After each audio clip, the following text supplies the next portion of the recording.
Ciao a tutti ragazzi, vi saluto e vi ringrazio sempre per averci seguito. Oggi ragazzi esclusivamente parleremo di un bonus che si chiama il bonus Sicilia, quindi è un bonus che riguarda proprio tutte le persone che hanno le aziende ma anche le imprese come artigiani o commercianti nella regione di Sicilia, perché da ieri che è stato il bando per chiedere il bonus Sicilia, che poi vi parlerò di come fare la domanda, quando e quali sono i requisiti. Ricordo sempre il bonus che riguarda la regione di Sicilia, e chi parla della regione di Sicilia pensa al capoluogo di Palermo, delle città pure anche come Catania, Messina, Siracusa, Marsala, Ragusa, Trapani, Agrigento ma anche Canicattini Bagni. Un bel paese che sono stato io nel 2014 per un annuncio di lavoro, e da lì ho fatto 2 giorni lì per anche vedere la città, Canicattini Bagni. Parleremo anche degli ultimi sviluppi riguardo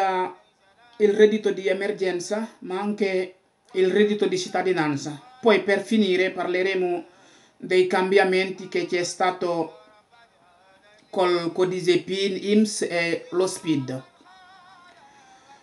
salaamaaleykum mbokk yi, maa ngi leen di nuyu di leen ziar bu baax a baax. Man la seen taalibe Mor Talla Sarr. alors maa ngi nuyu ñëpp di leen ñaanal ci bisu premier safar bu tedd bi. ñu commencé ko ci bismillahi rahmaani rahim eggale ko ci alhamdulillahi rabbil alamina. di waajal màggal gi rek fas yéene ko waajal ànd ci ak mbokki taalibe yëpp di leen ziar yéen ñëpp bu baax a baax ci tey jii di le premier safar. alors mbokk yi nag comme ni ngeen ko xamee tey dañuy ñëw ak yéen ci benn bonus boo xamante ni bi région Sicilia moo ko moom. xam ngeen ne ci jamonoy coronavirus bi donc amoon na région yu bari fii ni Italie yoo xamante ne bi région bu ci nekk rek jëloon nga say matukaay, donc jëloon ay ndimbal ak benn fonds boo xamante ne bi da nga koy jagleel waa région bi pour jàppaleel leen ko ci seeni activités yi nga xamante ne bi taxaw na wala mu amoon donc gàllankoor wala mu nekkoon lockdown. alors xam ngeen ne ñaari weer yi ci gënoon a metti moo nekkoon mars ak avril. d'ailleurs ci ñaari weer yooyu ci la legge Cura Italia ñëwoon ak li ñuy wax il decreto di rilancio. donc jëm ci ba tey fonds boobu nga xam ne région yu bari dañ ko doon génne fii Italie di ko dimbalee liggéeykat yi, imprese yi ak ñëpp. bokkoon na ci région bu mel ni Sardaigne defoon na ko, donc ba muy yëgaloon ko mbokki taalibe yi. région bu mel ni Campania aussi defoon na ko, Napoli ak li ko wër Caserta. région bu mel ni aussi Puglia, capoluogo bi di Bari, ñoom it defoon nañ ko, mooy li ñuy woy donc il reddito di dignità. région bu mel ni Piemonte, Torino defoon nañ ko, ba bii ci mujj donc nga xam ne mooy la Sicilia. alors la région de Sicilia nag démb annoncé nañ benn bande boo xamante ni bii ci benn site, donc génn nañ fonds bu tolloog 125 millions d'euros jëmale ko ci piccole imprese yi, maanaam azienda yi nekk foofu ak imprese yi. bu ñuy wax piccole imprese nag mooy moyen petit et moyen entreprise, maanaam imprese bu ngeen ko xamee mooy bépp mbokk taalibe boo xamante ni bi rek yaa ngi ci région boobu amoon partita IVA,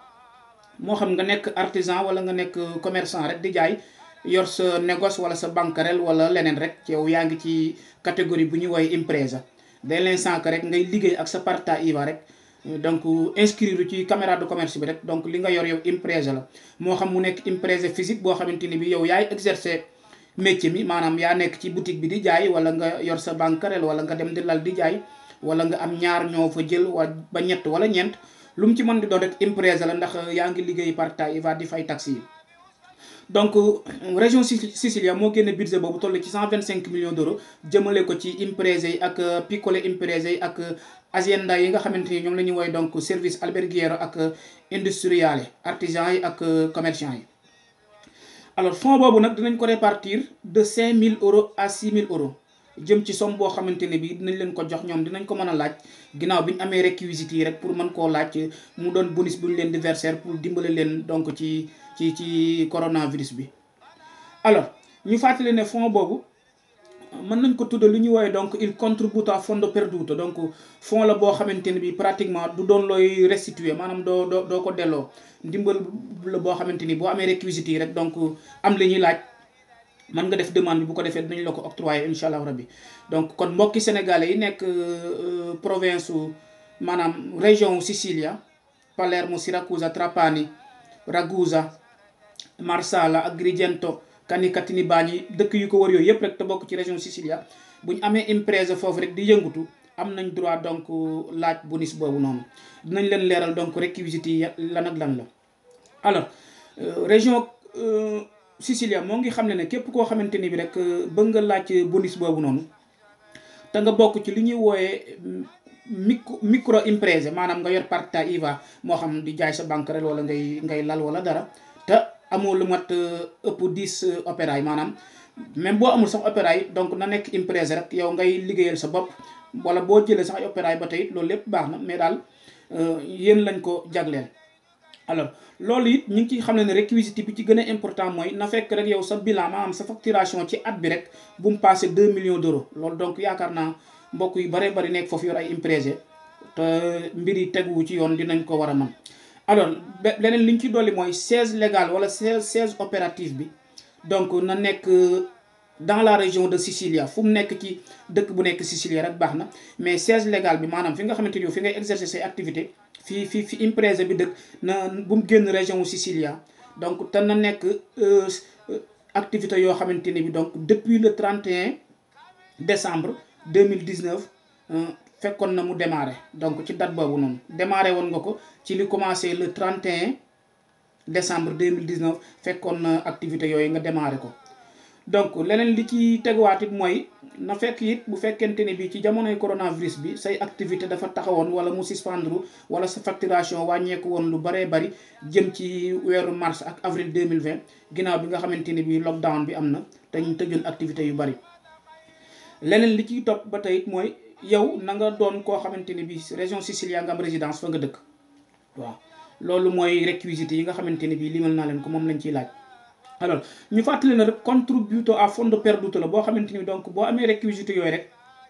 boo demee ci site bi def demande bi dinañ la ko versel yow mi dëkk région Sicilia te am fa imprese ma wax leen ko rek mooy ku yor partita IVA da ci liggéey moo xam banquerel la wala ngay jaay wala nga nekk artisan rek donc ci nga bokk. fond boobu yëpp ñu ngi ko répartir ci ñaari tantum bu ñu koy wax nag mooy somme boo xam ne dañ koy dajale rek jox ko nit ki bu fekkee am na réquisites yi. tantum bu njëkk bi moo ngi toll ci 5000 euros ci imprese yi nga xamante ni maanaam dañoo seeni activité ñi ngi ko démarré depuis le 31 décembre 2019 ñu leeral loolu. donc réquisites yi d'abord bi ci njëkkoon mooy say activité yow na démarré woon depuis le 31 janvier non le 31 décembre 2019 na fekkoon yow sa imprese wala sa agenda doon dox nekkoon en activité. donc nag pour ñu verser la somme boobu noonu ginnaaw boo amee réquisites yi donc dañ ne dinañ jox 5000 euros somme boo xamante ni bi bépp impresa boo xamante ni bi rek moom commencé woon na ay activités ci lu commencé le 31 décembre 2018. dinañ jox 6000 euros bépp agenda boo xamante ni bi donc yow it say activité démarré woon nga ko avant le 1er janvier 2019 te nga nekkoon koo xamante ni bii kat sa imprese moo ngi inscrire woon ci lu ñuy woowe donc il regime fiscale forfettario nell'anno 2018 foofu ñu leeral fi tuuti. alors pour ñu yor partita IVA di exercer artigiana wala commercianti li ñuy wooyee régime forfaitario mooy maanaam nit ki bu ubbee partita IVA pour donc taxawal lu ñuy wooyee imprese am na droit ne man damay def il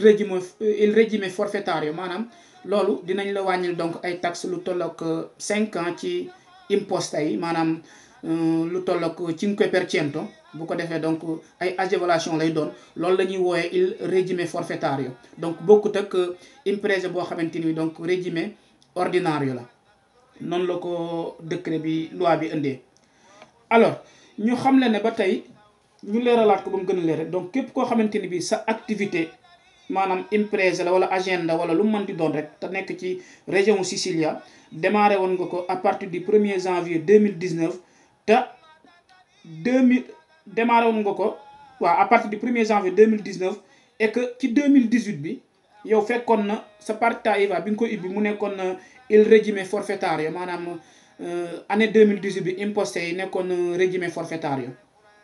donc loolu mooy réquisites yi pour bonus Sicilia bi. leneen liñ ciy dolli mooy am na aussi 5000 euros boo xamante ni bi importé la aussi dinañ ci dolli 40% ci facturation yoo xamante ni bi dañ koy méngale ci diggante ñaari weer yi di mars ak avril. maanaam loolu aussi ni ñu koy calculer mooy dañuy xool say facturation ci année 2018 bi ak année 2019 bi maanaam tolluwaay bi bu ko defee dinañ la mën a calculer la loolu ñu la ciy dollil nga xam ne dina toll ci importo 40% ginnaaw bi nga amee réquisites yi pour 5000 euros yi. alors ñu ne nan la ñuy defee boobu demande alors région Sicilia donc ubbi na benn plateforme boo xamante ni bi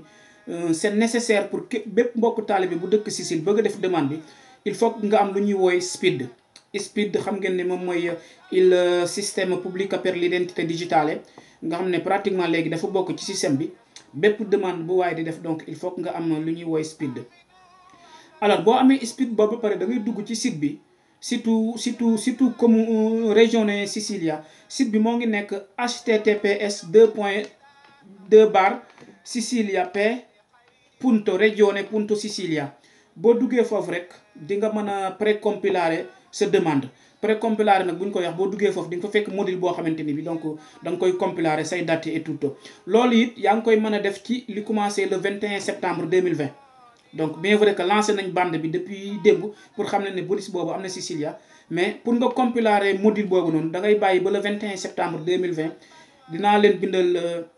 site bi surtout région Sicilia dinaa leen ko bindal ci suuf vidéo bi ku fa bëgg a dugg boo fa duggee rek à partir du 21 septembre boo duggee foofu rek maanaam ginnaaw suba di nga mën a def première instance maanaam da ngay ginnaaw bi nga amee SPID da ngay compiler demande bi ba pare boo compiler demande bi ba pare donc système bi daf koy garder foofu mémoriser ko.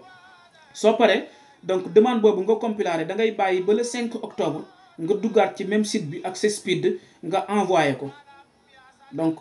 boo ko envoyé le 5 octobre après subitement rek dinañ la indil beneen bande boo xamante ni bi donc